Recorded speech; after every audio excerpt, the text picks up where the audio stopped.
आप सभी का बहुत बहुत स्वागत है। हिंदी साहित्य के अंतर्गत हम कवि पद्माकर की व्याख्याओं का अध्ययन कर रहे थे। आज हम शेष रही व्याख्याओं का अध्ययन करेंगे। देखिए, कूरम पे कौल कौलहू पे शेष कुंडली है, कुंडली पे फबो फैल सूफण हजार की। देखिए, इस काव्यांश के माध्यम से कवि पद्माकर ने गंगा के महत्व को चित्रित करते हुए अपने अनूठी प्रतिभा का परिचय दिया है। देखिए, कूरम का अर्थ होता है कच्छप अथवा कछुआ।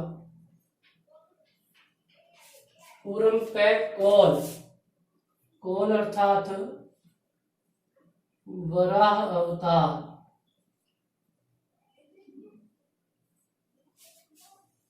कौलहू पे शेष, कौलहू अर्थात वराह, शेष अर्थात शेषनाग। कवि कहते हैं कि इस सृष्टि में कछुए पर वराह विद्यमान है और वराह पर शेषनाग कुंडली फैलाकर बैठा है। कुंडली पे फबो, फबो अर्थात सुशोभित होना, फैल सुफण हजार की, कि उस शेषनाग की कुंडली पर हजारों फण सुशोभित हो रहे हैं अथवा फैले हुए हैं। कहे पद्माकर त्यों फण पे फवी है भूमि। कवि पद्माकर कहते हैं कि शेषनाग के फणों पर फवी अर्थात सुशोभित हो रही है अथवा विराजमान है। यह भूमि विराजमान है, धरती विराजमान है। भूमि पे फबी है स्थिति रजत पहाड़, और इस धरती पर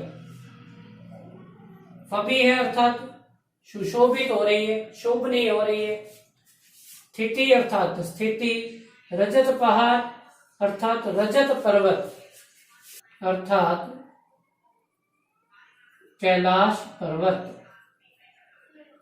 कि रजत पर्वत अर्थात कैलाश पर्वत स्थित है भूमि पर। रजत पहाड़ पर शंभु सुरनायक है और इस रजत पर्वत पर अर्थात कैलाश पर्वत पर शिव विराजमान है, जो देवताओं के नायक अथवा पूजनीय है। शंभु पर ज्योति जटाजुट है अपार की, कि शिव शंभु के सिर पर ज्योति अर्थात प्रकाश, कि जटाजुट का प्रकाश अन्यत्व है, अपार अर्थात अन्यत्व, कि जटाजुट की शोभा अन्यत्व है। शंभु जटाजुटन पे चंद की छूटी है छटा, और शिव शंकर की इस जटाजुट पर चंद्रमा की छटा शोभा पा रही है। चंद की छटान पे छटा है गंगाधर की, और चंद्रमा की इस छटा पर गंगाधार अर्थात गंगा की धारा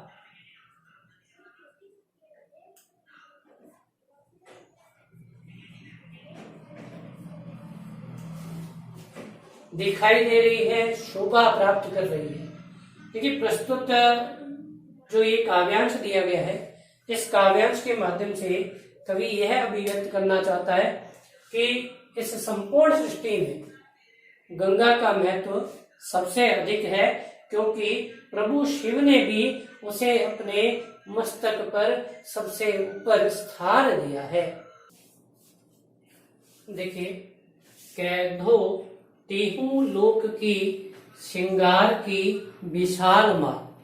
विशाल माल का अर्थ है विशाल माला। कैदो का अर्थ अथवा, तीनों अर्थात तीनों, लोक अर्थात लोकों की, श्रृंगार अर्थात श्रृंगार। देखिए, इस काव्यांश के माध्यम से भी कवि पद्माकर ने गंगा के महत्व को वर्णित करने का प्रयास किया है। कवि पद्माकर कहते हैं कि गंगा की पवित्र धारा तीनों लोकों का श्रृंगार करने वाली किसी विशाल माला के समान है। कैदो जगी जग में जमाती तीर्थन, जमाती अर्थात समूह, तीर्थन अर्थात तीर्थों,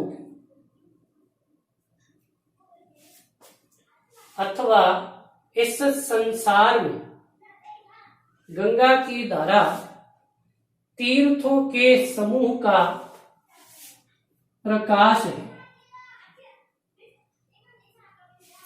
कहे पद्माकर विराजे सुर सिंधु धार।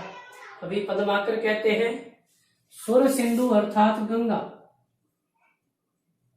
धार अर्थात धारा, कि गंगा की धारा कैदो दूध धार कामधेनु के गणन की, कि कामधेनु गाय की, गणन अर्थात थनों से निकलने वाले दुग्ध की धारा है। भूपति भागीरथ के जश को जुलूस कह दो, अथवा वह राजा भगीरथ के यश का जुलूस है जो गंगा की धारा के रूप में प्रवाहित हो रहा है। प्रगति तपस्या कह दो पूरी जनहु जन, अथवा राजा जनहु के तप और तपस्या का प्रभाव गंगा के रूप में दिखाई दे रहा है। कैंधो कछु राखे राकापति सो इलाका भर। राकापति अर्थात चंद्रमा, कि गंगा की पवित्र धारा चंद्रमा की चांदनी से भरा हुआ क्षेत्र है। इलाका अर्थात क्षेत्र। भूमि की सलाका की पताका पुण्यगण की, और गंगा की धारा इस भूमि की पवित्र सलाका अथवा शूल है, जिस पर पताका अर्थात ध्वजा, जिस पर गंगा की पवित्र पताका रूपी ध्वजा की लहर फहरा रही है। देखिए, कर्म को मूल तन, तन मूल जीव जग, जीवन को मूल अति आनंद ही दाहिवो। देखिए, प्रस्तुत काव्यांश के माध्यम से कवि पद्माकर ने गंगा के जल को सभी सांसारिक सुखों से श्रेष्ठ बतलाने का प्रयास किया है अथवा बतलाया है। कवि कहते हैं कि इस संसार में कर्म का मूल यह शरीर है। तन अर्थात शरीर,